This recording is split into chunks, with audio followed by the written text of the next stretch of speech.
Hi, I'm Ann from A&D Adventures on Timber Mountain.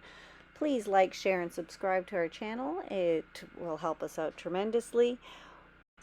Today, Dean is cleaning the cement in preparation for the insulation to install between the floor and the ground.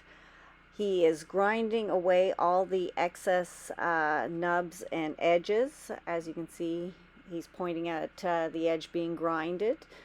It is the grinder with a cup brush for cement that he put on the end of it to clean it up.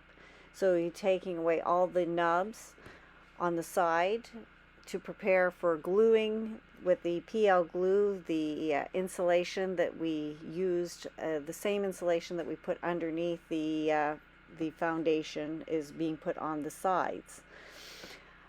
Very shortly we will be having our big day of putting our first log in place.